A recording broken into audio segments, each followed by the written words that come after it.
Hello दोस्तों, कैसे आप लोग? स्वस्थ होंगे, मस्त होंगे, बिल्कुल एंजॉय कर रहे होंगे। आप लोग अपनी पढ़ाई कर रहे होंगे दोस्तों, क्योंकि आरओ की जो परीक्षा है, आरओ की परीक्षा जो है आप लोगों की, वह 27 जुलाई को लगी हुई है। आप लोग जानते हैं 27 जुलाई को लगी हुई है। लेकिन एक बड़ी न्यूज़ थी दोस्तों, एक बड़ी न्यूज़ न्यूज़ न्यूज़ है कि पीसीएस 2024 का परिणाम, जिसको लेकर हम लोग बहुत ही आशंकित थे, बहुत सारे लोग बहुत सारी बातें कर रहे थे। और इसमें इतनी अनियमितता बरती गई थी कि विद्यार्थियों में आज तक असंतोष है, आज तक उससे उभर नहीं पाए हैं लोग। ठीक है, किसी का दोस्तों 70-72 पे सिलेक्शन हो गया था। 70-72 क्वेश्चन करने पर बहुत सारे लोग प्री क्वालिफाई कर गए दोस्तों, आप लोगों ने देखा है। और इसमें बहुत सारे लोग ऐसे भी थे जिनका 80-84 क्वेश्चन सही होने के बाद भी सिलेक्शन नहीं हुआ दोस्तों, प्री क्वालिफाई नहीं कर पाए। तो इतनी बड़ी हेर फेर हुई, लगभग 10 से लेकर 15 क्वेश्चन की हेर फेर की गई दोस्तों। और किसी कुछ समझ में नहीं आया कि क्या हो गया। एक तूफान आया और सारे अरमानों को उड़ा ले गया दोस्तों। ऐसा ही रहा। और ऐसा शॉकिंग रिजल्ट आया कि बहुत सारे लोग चले गए, कोमा में चले गए छात्र जो है। बहुत सारे लोग बहुत सारे प्रश्न किए कि कट ऑफ कितनी बताई गई, कितनी आई, किसी कट ऑफ मैच नहीं करी दोस्तों, बहुत सारी चीज़ हुई। और हम लोगों ने बताया कि यह परीक्षा का जो परिणाम है यह सही नहीं आया है दोस्तों। इसको लेकर सारे विद्यार्थियों में आक्रोश था। और प्रयागराज में लगातार तभी से धरना चल रहा है, तभी से ग्रुप बनाए जा रहे हैं दोस्तों। अभी आप लोगों ने देखा है कि 15 से 20 दिन पहले लगभग जो है आयोग को ज्ञापन दिया गया था, कैंडल मार्च निकाला गया और बहुत सारा जो है धरना दिया गया। इसके बाद उनको ज्ञापन दिया गया दिल्ली से लेकर दोस्तों, दिल्ली में दिया गया ज्ञापन, और लखनऊ में दिया गया, और साथ साथ प्रयागराज लोक सेवा आयोग में भी ज्ञापन दिया गया था। तो इतनी सारे का मतलब किया गया। लेकिन आयोग जो है, जो गूंगा और बहरा हो चुका है, उसको कुछ सुनाई नहीं पड़ा और कुछ दिखाई भी नहीं पड़ा। गूंगा बहरा के अलावा वह अंधा भी हो गया दोस्तों। ठीक है, तो ये सारे चीज़ हुई। ये पता नहीं क्यों इतनी गैप करता है। बच्चों की मांग थी दोस्तों कि जो है, जब हमसे आप क्वेश्चन मांगते हो, एग्जाम बाद जब मांगते हो कि हमें भैया प्रूफ दीजिए क्या गलतियां हैं, संशोधित उत्तर कुंजी जारी करने के लिए मांगते हो आप हो, लेकिन उत्तर कुंजी जारी नहीं करते हो उत्तर कुंजी जारी नहीं करते हो। और मनमाने ढंग से आप कौन सा प्रश्न बदलते हो, कौन सा प्रश्न नहीं बदलते हो, बच्चों को अंधकार में रखकर आप रिजल्ट जारी कर देते हो। ऐसा लगता है कि आप अपने लोगों को भरने के लिए ये सारी कवायद करते हो कि कैसे जैसे भी हो सके अपने लोग इसमें भरे जा सकें।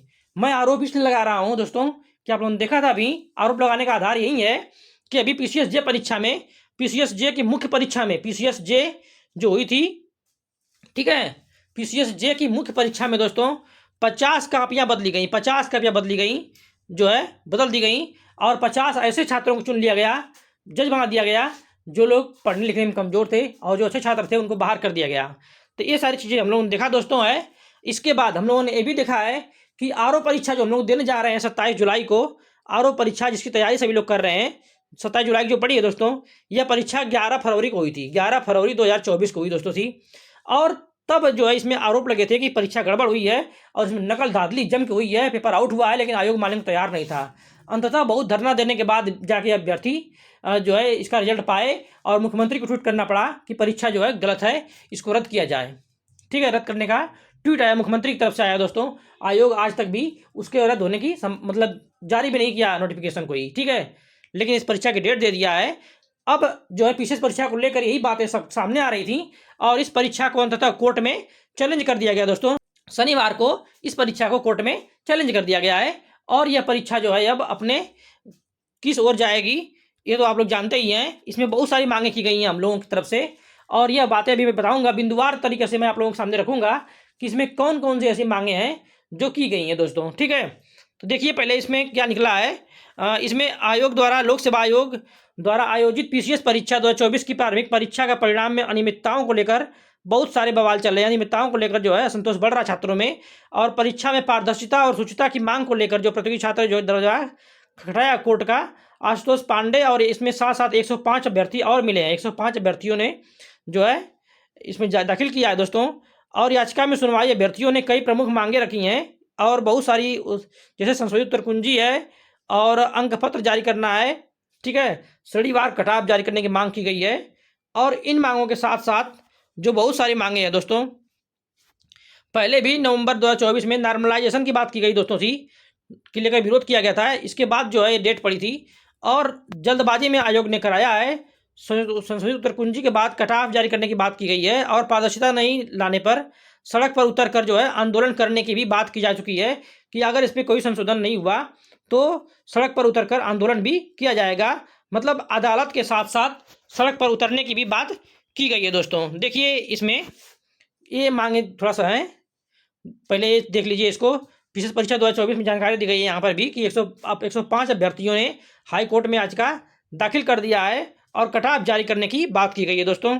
ठीक है, कट ऑफ जारी करने की बात की गई है। उत्तर प्रदेश लोक सेवा आयोग विशेष परीक्षा की परिणाम को लेकर विवाद खड़ा हो गया है। भदोही छात्र नेता आशुतोष पांडे समेत 105 अभ्यर्थियों ने इलाहाबाद हाईकोर्ट का दरवाजा खटखटाया है दोस्तों।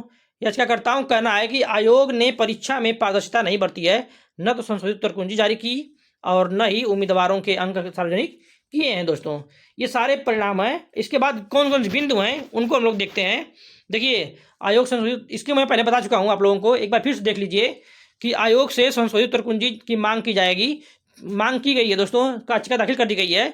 चूंकि आयोग ने पहली बार उत्तर कुंजी में आपत्ति मांगी है, इसलिए अभ्यर्थियों का मूल अधिकार बनता है। दूसरा मैंने मांग किया है इन लोगों में कि आयोग द्वारा श्रेणीवार कट ऑफ तथा प्रत्येक अभ्यर्थी का मार्क्स दिया जाए, जैसा कि उत्तराखंड आदि में होता है। यह मांग की गई है। और तीसरी मांग की गई है कि आयोग द्वारा इस मामले में RTI मांगने पर वह अपना बौद्धिक संपदा बताता है दोस्तों। और ये गलत है कि जो अनुच्छेद 14 और पारदर्शिता RTI का उल्लंघन भी है। सभी अभ्यर्थियों को मार्क्स जानने का अधिकार है, इसलिए आयोग जो है तुरंत जो इसको क्या करे, मार्क्स उनको जारी करे। CSET का पेपर क्वालिफाइंग होता है जब पहले किसी का 33 प्रश्न सही है दोस्तों, तो उसको किस आधार पर बाहर किया जा रहा है उसको भी आयोग को बताना है और उसमें बोनस दिया जाना चाहिए। माननीय उच्च न्यायालय द्वारा 2014 में निर्देश दिया गया था कि आयोग जो है संशोधित उत्तर कुंजी जारी करे। आयोग क्या करे, उत्तर कुंजी जारी करना चाहिए, उसको रिवाइज आंसर की, लेकिन जारी नहीं करता है दोस्तों। 18 प्रश्न गलत थे जो डिलीट चेंज हुआ है और उसकी जिम्मेदारी आयोग की है, न कि छात्रों की। तो छात्र इसको क्यों भुगते दोस्तों, जब आयोग गलती कर रहा है, आयोग पेपर बनाने में गलती कर रहा है, एग्जाम कराने में गलती कर रहा है। और अभी कुछ हवा भी उड़ी थी कि जो कापियाँ थी वह मिसमैच हो गई थी। तो जब इतनी सारी गलतियां आयोग कर रहा है दोस्तों, तो उसका परिणाम छात्रों को भुगतना क्यों पड़े। बहुत सारे विद्यार्थी बेचारे इस कमेंट करते हैं कि सर हम लोग समझ में नहीं आ रहा है, हम लोग बर्बाद हो गए, हम लोग ये हो गए वो हो गए, तमाम बातें बेचारे चले जा रहे हैं। वो लोग इतना टेंशनाइज हो आ रहे हैं, लेकिन आयोग को कोई फर्क नहीं पड़ रहा है। अब इसीलिए याचिका दाखिल की गई है। और इसका परिणाम क्या निकलेगा दोस्तों, इसका परिणाम निकलेगा, देखिए क्या क्या हो सकता है। हम लोग जो मांगे हैं, पहली मांगे तो ये है संशोधित उत्तर कुंजी जल्द से जल्द जारी करे आयोग, बहुत जल्द जारी करे। दूसरा कट ऑफ जारी करने की बात की गई है। तीसरा अंक प्रमाण पत्र सबको मतलब तुरंत जारी करे, मार्कशीट जारी करे प्रीलिम्स की। और साक्ष्यों के आधार पर कम अंक पाने वाले पास हैं तो पेपर क्या हो, निरस्त हो जाए दोस्तों। बहुत सारे साक्ष्य दिए गए हैं, ऐसा बहुत सारा साक्ष्य एकत्रित करके दिया गया है। अगर साक्ष्यों के आधार पर कम अंक पाने वाले लोग अगर सिलेक्ट हुए हैं तो पेपर को निरस्त करने की बात भी की गई है याचिका में। ठीक है, और इसके बाद इसका री एग्जाम कराने की भी मांग की गई है। इतनी सारे मांगे आयोग से किया गया है दोस्तों। और ये सारी खबरें आज की हैं। इसके अलावा भी कुछ खबर और भी है, उसको आप लोग देख लीजिए, इंपॉर्टेंट खबर है। ठीक है, अभ्यर्थियों की खुसुर फुसुर पर भी होगी AI की नज़र। अब जो परीक्षाएं कराई जाएंगी यूपी मतलब कि यूपीपीएससी की, जैसे RO की और परीक्षा अनेक परीक्षा जब कराएगा, तो उसमें अब जो आयोग में जो लोग जाएंगे दोस्तों, वो लोग एक दूसरे से बातचीत न करें, क्योंकि अब AI का प्रयोग किया जाएगा। और जो लोग बातचीत करते हुए पकड़े भी जाएंगे तो अब जो है उन पर कार्रवाई भी संभव है दोस्तों। ये सारी बातें हैं। और कोर्ट परीक्षा मतलब कोर्ट में गई भर्ती, इस पर आप लोगों के क्या विचार हैं, क्या सोच रहे हैं आप लोग, क्या होना चाहिए इसमें, ये सारी बातों को लेकर दोस्तों ये वीडियो हमारी है। आप लोगों को कैसी जानकारी लगी, जानकारी अगर अच्छी लगी हो चैनल सब्सक्राइब करें, शेयर करें और अपना कमेंट जरूर करें दोस्तों, अपना सुझाव जरूर दें, क्योंकि जो सुझाव देंगे आप लोग उसी आधार पर आगे बढ़ा जाएगा, इसमें इस भर्ती में आगे बढ़ा जाएगा। याचिका तो पड़ चुकी है और याचिका की सुनवाई, हाँ एक चीज़ और थी, याचिका की सुनवाई की बात जो कर रहे हैं, याचिका की सुनवाई जो दोस्तों मतलब कि आयोग में बताया गया है कि आप लोगों की 8 से 10 दिनों में ही केस लगा दी जाएगी, 8 से 10 दिनों के अंदर ही लगा दी जाएगी। यानी कि अब सोचिए कि इस वीक चल रहा है, नेक्स्ट वीक तक हो सकता है कि सुनवाई कर ली जाए। यानी कि 20 तारीख तक जो है, 20 से 25 तारीख तक जो है सुनवाई हो सकती है। ठीक है, 20 से 25 जो है अप्रैल तक ही सुनवाई इसमें होना है। बहुत जल्द ही इसमें सुनवाई की जाएगी, क्योंकि इसमें फास्ट जो सुनवाई करने का आग्रह किया गया याचिका में। ठीक है, तो बहुत जल्द ही सुनवाई भी होगी और इसके परिणाम भी आएंगे और आयोग को जवाब देना ही पड़ेगा, क्योंकि इसलिए संभावना बन जा रही है दोस्तों कि कोर्ट का ही 2014 का आदेश है, कोर्ट का ही 2014 का आदेश है रिवाइज आंसर की देने का और कट ऑफ जारी करने का। और कोर्ट जब अपनी ही जो है उसी का ऑर्डर है तो उसको री करने में कोई दिक्कत नहीं होगी। ऐसा माना जा रहा है कि आयोग को ऐसा करना पड़ेगा और इसमें बहुत सारी घपलेबाजी सामने आ जाएगी, और सामने आती है तो हो सकता है कि इस परीक्षा का परिणाम अंधकारमय भी हो जाए और रिवाइज परीक्षा भी करानी पड़ जाए, ऐसा भी संभव है। ठीक है, लेकिन आप लोग अपनी तैयारी करते रहिएगा। इसमें इसके मतलब कि ये सब चल रहा है, याचिका चल रही है, चलने दीजिए दोस्तों। लेकिन आप लोग आरओ को लेकर, आरओ की परीक्षा जिन लोगों की भी है या जिन लोगों की मेंस परीक्षा है, वो लोग अपनी तैयारी लगातार करते रहें। ठीक है, ये कोर्ट की बात है, कोर्ट में समय लगता है, याचिका पड़ी है, जो भी सुनवाई होगी, जो भी रिजल्ट आएगा आप लोगों के सामने आएगा। लेकिन अपनी पढ़ाई को आप लोग कभी कम मत करिएगा, मेरा आप लोगों से यही निवेदन है दोस्तों। बात अगर अच्छी लग रही है तो सब्सक्राइब करें, शेयर करें और अपना जरूर कमेंट जरूर करिए दोस्तों। जय हिंद दोस्तों, यही जानकारी देनी थी आप लोगों को। जय हिंद।